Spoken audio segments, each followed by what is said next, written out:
SHA-256 avec du Python. Donc moi, en gros, je me suis basé sur le rapport du NIST. C'est une agence américaine qui a créé cette fonction-là pour en cas de soucis de sécurité. Donc là, bon, j'importe quelques modules en Python. Donc déjà, je voudrais commencer par vous définir ce que c'est qu'une fonction bit à bit, fonction binaire. Donc là, en gros, à chaque fois, on a trois suites de bits. On va les faire interagir entre elles pour avoir des nouvelles suites de bits. Donc déjà, je définis ce que c'est l'addition modulo 2 puissance 32. Donc là, j'explique juste ce que c'est. La fonction non et ou, je vais expliquer juste après, je vais vous montrer. Juste après, c'est pas exécuté. Une seconde.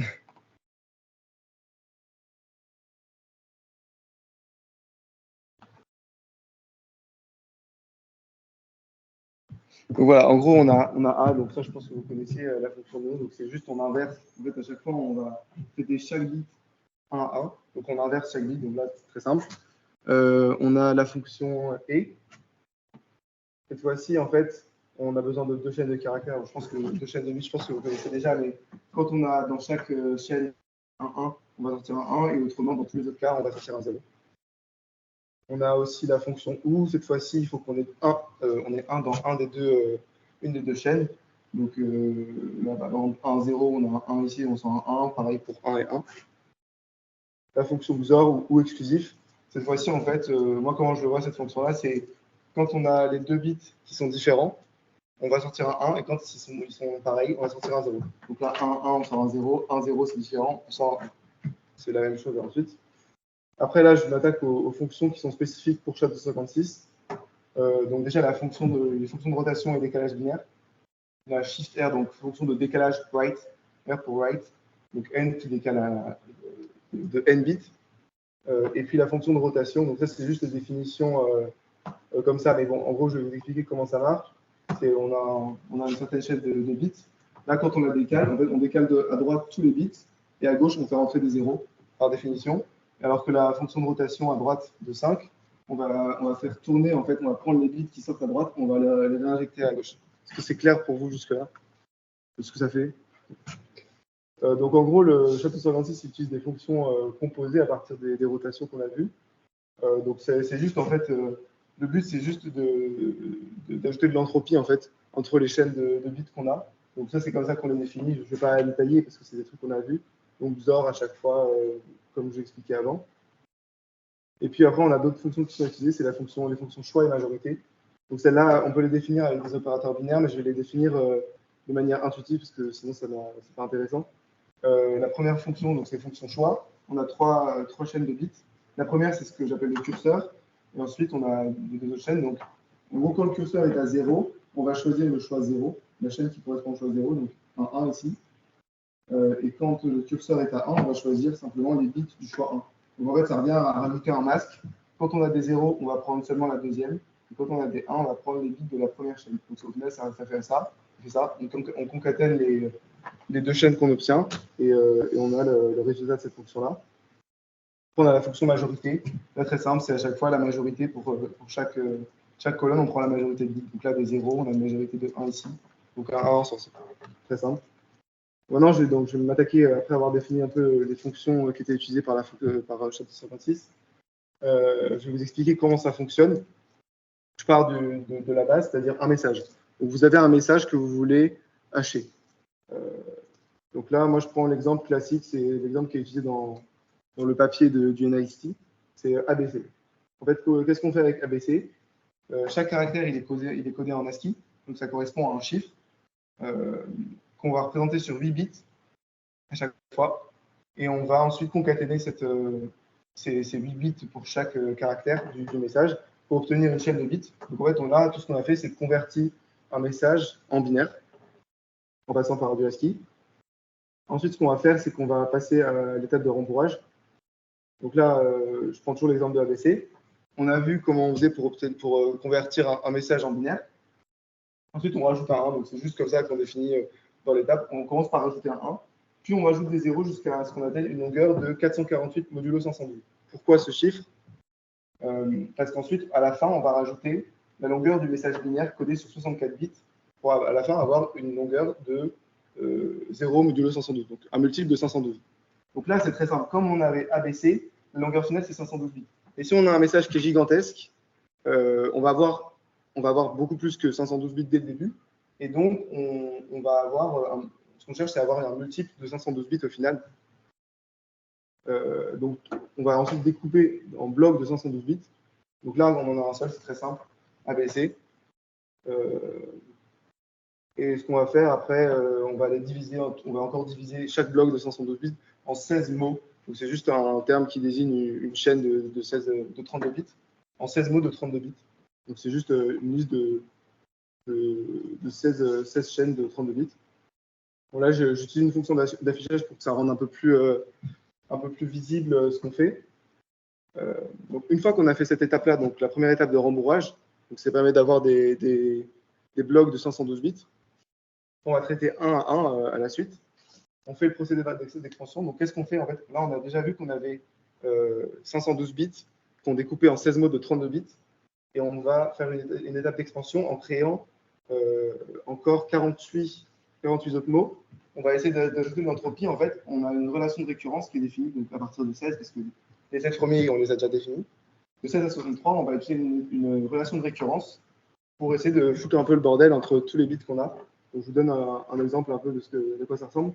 Là, au tout début, on a déjà notre A, B, C, qu'on trouvait au début, tous les zéros ensuite qu'on a rajoutés, et à la fin, on retrouve la longueur, donc 24, à la fin qu'on a codé donc, sur 64 bits, ça doit ressembler à peu près à ça. Donc, je pense que vous l'aurez compris, quand c'est blanc, ça correspond à un 0, quand c'est noir, ça correspond à 1.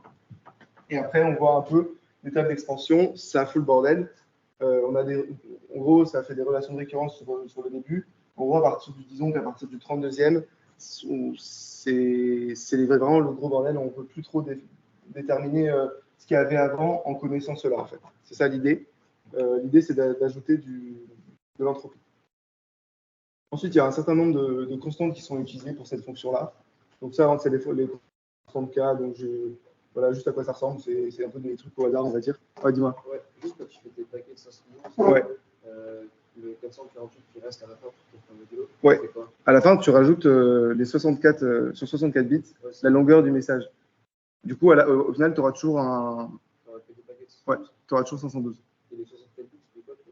Tu mets la longueur du message initial que tu codes en binaire sur 64 bits. Okay, donc là, en gros, c'était ABC. Ça fait, à chaque fois, c'est codé sur 8 bits. Ouais. Donc ça fait 8 x 3, 24. Tu codes ça. Voilà, exactement. Ouais. Ouais. Donc là, ce qu'on voit déjà, c'est que si on a une longueur qui est plus grande que 2 puissance 64, on ne va pas ajouter la vraie longueur. Vous voyez ce que je veux dire? Parce que comme c'est codé sur 64 bits, on va ajouter la longueur congrue 2 puissance 64. Ouais. Et voilà, ça c'est l'idée. Okay. Il n'y a pas du tout de bijection entre les entrées et les sorties. Il y a plein d'entrées possibles qui peuvent sortir la même chose. Ça, il ne faut pas l'oublier. Exactement. Donc ça, c'est voilà, juste les constantes. Pour ça, on s'en fiche un peu. C'était juste, ça ressemble à ça. C'est un tas de constantes. Donc c'est juste une suite de 0 et de 1. Ça, on les ajoute simplement pour pouvoir rajouter de l'entropie encore. Ça, c'est d'autres constantes, mais ça correspond aux HC initiaux. En fait, c'est l'initialisation pour avoir la fonction de mise à jour des registres, du registre. Donc, ce qu'on fait, en fait, c'est pendant 64 tours, bon là, j'ai mis 62 parce que c'est entre 0 et 63. Pendant 64 tours, on va utiliser une relation de récurrence entre 8 mots qu'on définit ici. Donc, initialement, il va les valeurs que j'ai montrées juste avant, donc des constantes, ce qu'on voit ici. De A0 à H0, ça correspond à des constantes. Et ensuite, en fait, avec la relation de récurrence, on va rajouter de l'entropie à travers les WI. Donc, c'est les mots qu'on a vus avant avec l'expansion. Donc, les 64 mots qu'on trouve dans cette relation-là. Et les constantes aussi dont j'ai parlé juste avant, les K. Et ensuite, c'est des relations de récurrence avec les autres. En fait, vous voyez que à chaque fois, il y a un décalage sur BI, CI, DI. Et A et E, ils sont vraiment, entre guillemets, calculés de manière nouvelle. Alors, sur le reste, c'est vraiment du décalage. Donc, voilà, là, je sais juste comment je fais en Python. Donc, au final, donc, comme je disais, on a le HC initial du premier bloc qui est défini par les constantes qu'on a vues, les 16 constantes. Les 8 constantes, pardon. Et à chaque fois, en fait, ce qu'on fait, c'est qu'on calcule le HC au bout de 64 tours pour un bloc. À la fin, on a une succession de ce qu'on a vu juste avant pour le 63, le 63e au bout du 64e tour. en supposant que le 0 ce soit le premier. Et en fait, ce qu'on va faire, c'est qu'on va concaténer ça. Pardon. Ceux-là, on va les utiliser pour initialiser le haché du bloc suivant qu'on va traiter. Donc là, comme on a un seul bloc, on va rester sur le cas simple, où ça correspond directement à notre haché final. Donc juste la concaténation de ces 8 mots-là. Donc là, je vous montre à quoi ça ressemble. On calcule le haché du message ABC. Donc d'abord, on le rembourre, donc on fait la conversion en binaire, le rembourrage, on le découpe au bloc, on fait les mises à jour. Et ensuite, à la fin, je concatène simplement ce qu'on obtient à la fin. Voilà à quoi ça ressemble. Donc là, je l'ai fait afficher sur plusieurs lignes. En fait, c'est juste une suite de 256 bits, d'où le nom SHA-256. Là, j'ai juste affiché ici, mais ce serait à la suite, pour voir à peu près à quoi ça ressemble. Donc c'est juste une suite de bits. Et enfin, ce qu'on fait en général, pour que ce soit un peu plus court, c'est qu'au lieu de montrer 256 bits, on va faire ce qu'on appelle la digestion hexadécimale de ça. Donc en fait, à chaque fois, on va convertir du binaire en hexadécimal. Donc je prends un exemple. On a une suite de bits, à la fin, on a des lettres et des chiffres. Donc c'est sur hexadécimal, c'est sur 16 valeurs possibles, si je me souviens. Donc ça va de 0 à F. Donc on prend un exemple, c'est par rapport au haché qu'on a vu avant. Voilà ce qu'on obtient en sortie. Donc à partir de ABC, on obtient ça. On peut vérifier que c'est la vraie valeur qu'on est censé obtenir avec SHA-256. Là, j'utilise le module HLib qui permet de hacher facilement en Python. On voit que c'est la même valeur. Et voilà, au final, j'ai juste repris chaque étape qu'on a vue avant. On a une fonction qui fait le travail, qui nous permet d'acheter n'importe quoi.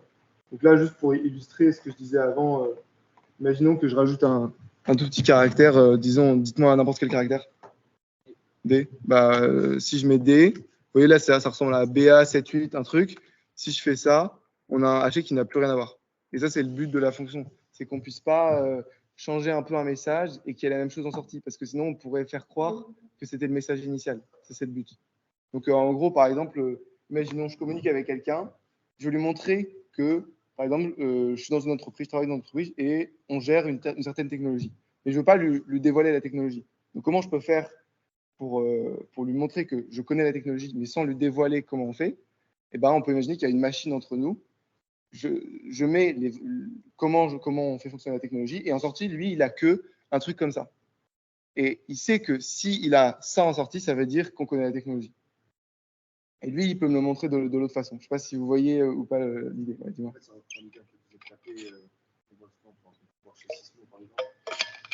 Ça me dit rien du tout, je suis désolé. Pardon? Ouais, 0, exactement. C'est exactement l'idée. Ouais. Dis-moi. Est-ce que tu as des exemples de gros problèmes que les collisions les gros problèmes, ouais. En fait, des fois, tu peux utiliser, par exemple, je vais prendre un exemple basique, c'est pour les mots de passe. En fait, il y a plein de sites, ce qu'ils vont faire quand tu tapes ton mot de passe, ils ne vont pas stocker ton mot de passe, mais ils vont stocker le haché. Et toi, quand tu tapes ton mot de passe, automatiquement, ça calcule le haché du mot de passe que tu tapes, et ça vérifie que c'est la même chose en sortie. Si tu es capable de trouver une autre entrée, un autre mot de passe, et qui donne la même sortie, tu es capable de rentrer sur le compte de quelqu'un sans connaître son vrai mot de passe, juste en connaissant la même sortie. Et en soi, tu peux, bon, c'est quand même sécurisé, mais tu peux accéder aux bases de données des hachés d'un site web, tu vois. Ouais.